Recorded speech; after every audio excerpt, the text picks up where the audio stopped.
It was the 8th of June 2021 in Sydney when heavily armed tactical units kicked down doors simultaneously across 16 different countries, completely shattering the global underworld in a matter of hours. The world's most terrifying cartels, mafias, and triads were suddenly dragged out of their safe houses, confused and totally blindsided. But the wildest part is that they weren't brought down by a rat, a wiretap, or a lucky raid. They were brought down because they voluntarily paid a massive subscription fee to text all their smuggling logistics directly to the FBI.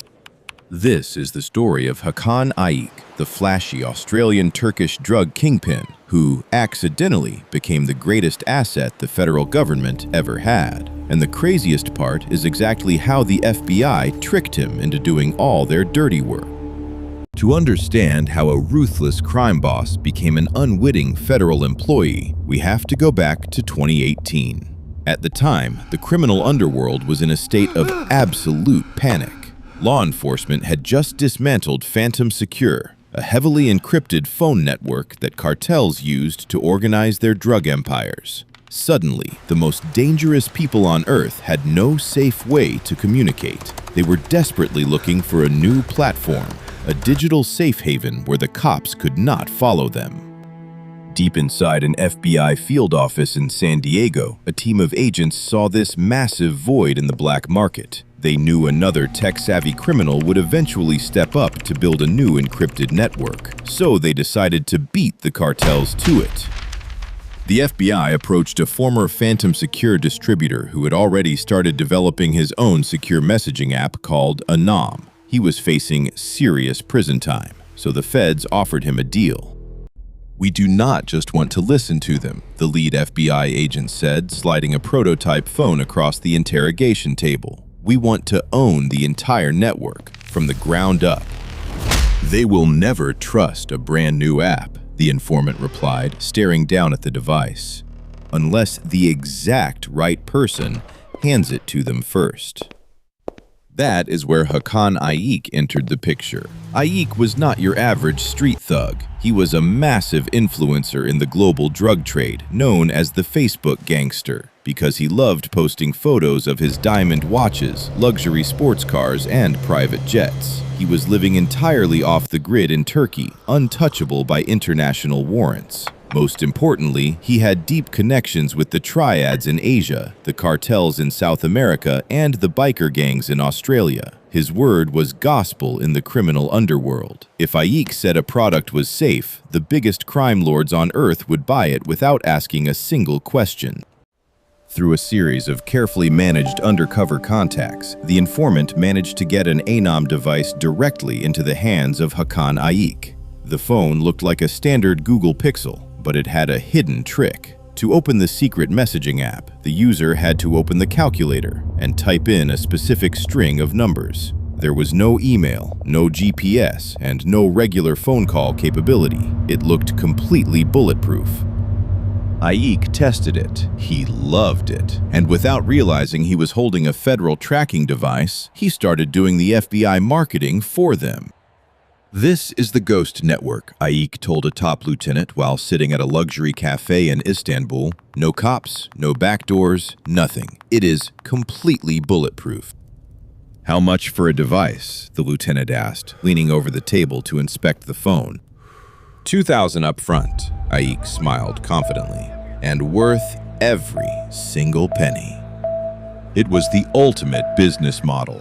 The FBI was basically running a highly exclusive tech startup, and the world's most dangerous fugitives were their premium subscribers. The criminals were paying roughly $2,000 every 6 months for a service that literally sent blind carbon copies of their text messages to a heavily guarded server in a third-party country. It is like the cartels were using a VIP version of WhatsApp, but the group chat admin was federal intelligence. At first, the growth was slow. Only about 50 phones were in circulation. But because Ayik was the one distributing them, the trust factor skyrocketed. Soon, the Italian mafia wanted in. Then, the South American cocaine cartels signed up. By 2019, ANOM was the hottest commodity in the criminal world.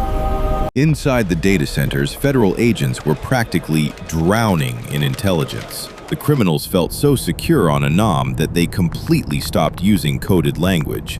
They were treating the app like a legitimate corporate Slack channel. Drug lords were sending high-resolution photos of hundreds of kilos of cocaine, hidden inside hollowed-out pineapples and cans of tuna. They were negotiating wholesale drug prices, sharing the exact GPS coordinates of incoming smuggling ships, and even coordinating contract hits with terrifying casualness. He is literally doing all our marketing for us, an analyst laughed, pointing at a glowing monitor as hundreds of new activations lit up the map. We just hit 10,000 active users.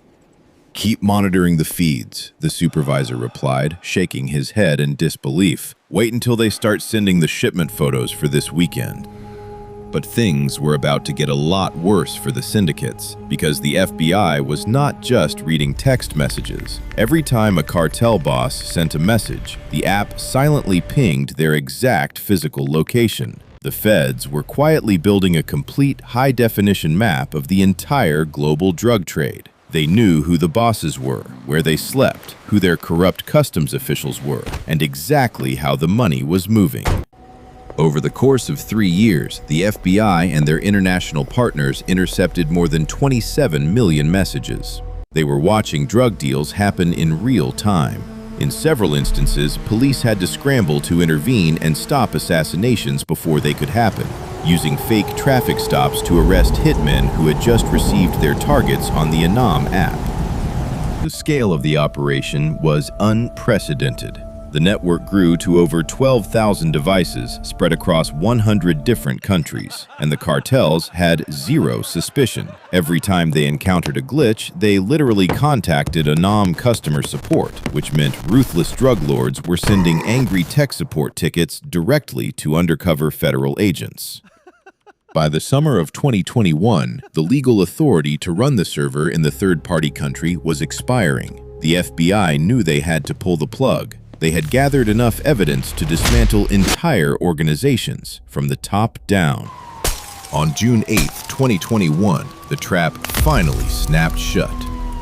Law enforcement agencies across the globe executed hundreds of synchronized raids. The element of surprise was absolute. Criminals woke up to flashbangs crashing through their windows. Warrants in hand, police walked directly into stash houses, pulled up the floorboards, and found exactly what the ANOM pictures had shown them hours earlier. Do not even bother trying to wipe the phone, an Australian federal officer said, throwing handcuffs onto a stunned gang leader. We already have all your messages from the last 2 years. The fallout was catastrophic for the underworld. Operation Trojan Shield resulted in over 800 arrests worldwide.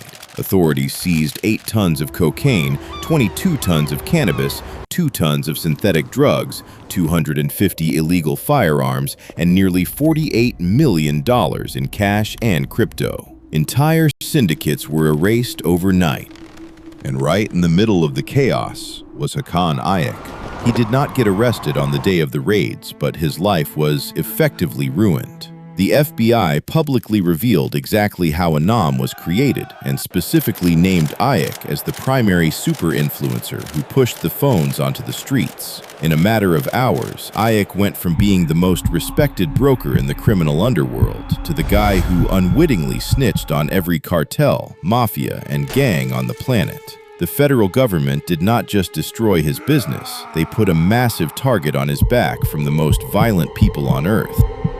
This incident changed encrypted crime forever.